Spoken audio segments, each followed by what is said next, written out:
Welcome sa ating channel, ang Linggo Tune. Halina't matuto kasama sina Teacher Sally at Teacher Saul. Ngayon ay mapapakinggan mo ang seleksyon sa Phil-Erie Filipino Grade 3. Narito ang unang bahagi ng pananapos na pagtatasa sa Filipino para sa ikatlong baitang.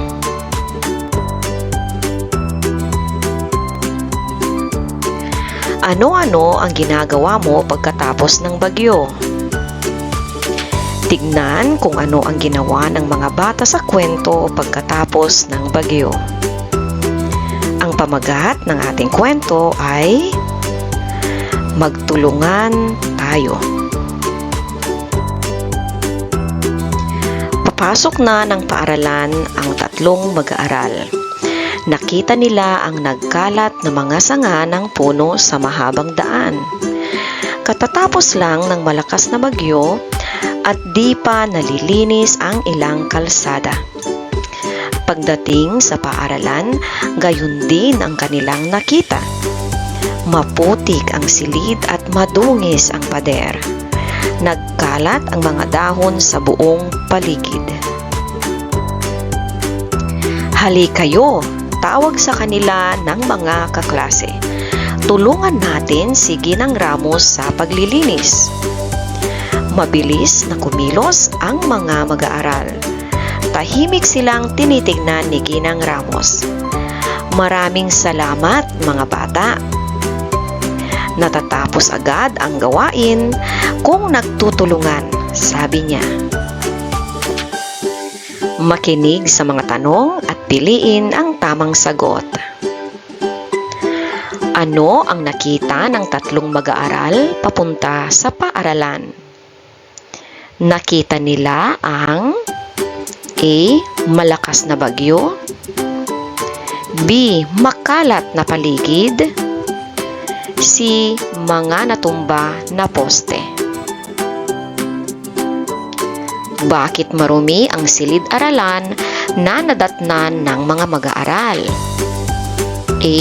Matagal na walang pasok, B.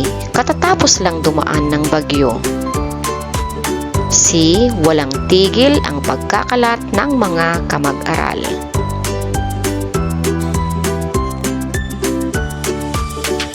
Maputik ang silid at madungis ang pader. Ano ang ibig sabihin ng madungis? A. Madilim, B. Madumi, C. Makalat. Anong katangian ang ipinakita ng mga mag-aaral? Pinakita ng mag-aaral ang pagiging A. Matalino, B. Magalang, C. Matulungin. Ano kaya ang naramdaman ng guro sa ginawa ng mga mag-aaral? Patlang ang guro. A. Masaya, B. Nagulat, C. Nalungkot. Alin sa sumusunod ang magandang pamagat ng kwento? A. Makalat sa paligid, B. Ang masayang guro, C. Pagkatapos ng bagyo.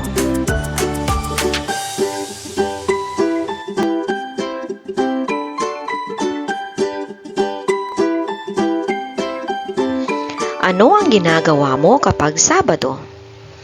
Alamin kung ano-ano ang ginawa ng bata isang Sabado. Ang pamagat ng ating kwento ay Sabado na naman. Isang Sabado, maagang gumising si Pamela. Sabado na naman. Tutulungan ko ang nanay sa mga gawaing bahay. Marami pa naman siyang ginagawa kapag galing sa palengke, sabi ni Pamela. Pagkakain ng almusal, naglinis mabuti ng bahay si Pamela.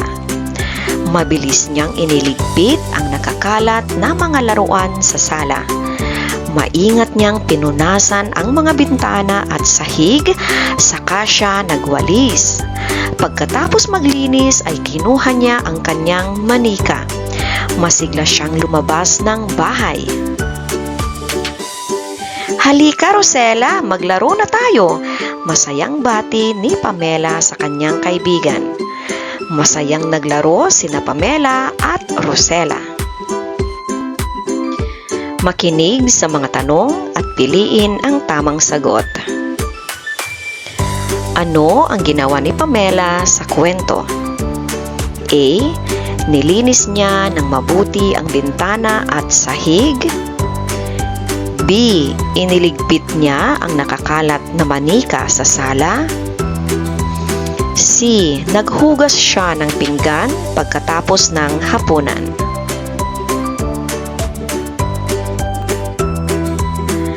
Bakit kaya maraming ginawa si Pamela sa bahay? A. Nasa palengke pa si nanay.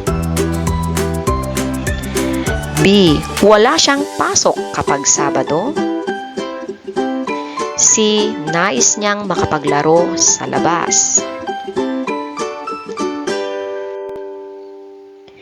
Iniligpit niya ang nakakalat na laruan.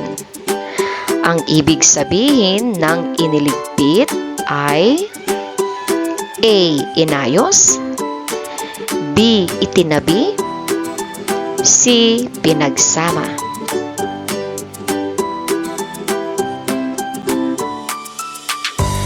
Anong salita ang naglalarawan kay Pamela?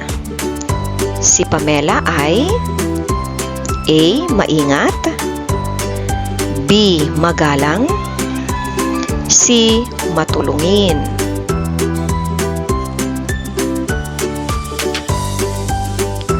Ano kaya ang naramdaman ng nanay sa ginawa ni Pamela?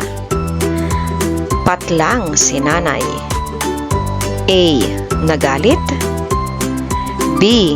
Nagtaka. C. Natuwa.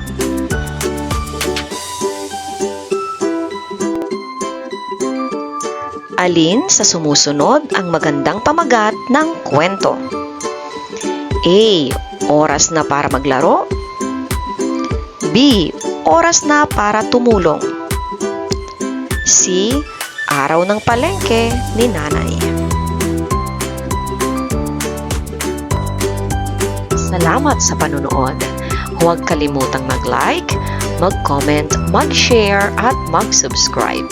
Kita-kita tayo ulit sa ikalawang bahagi ng videong ito. Paalam!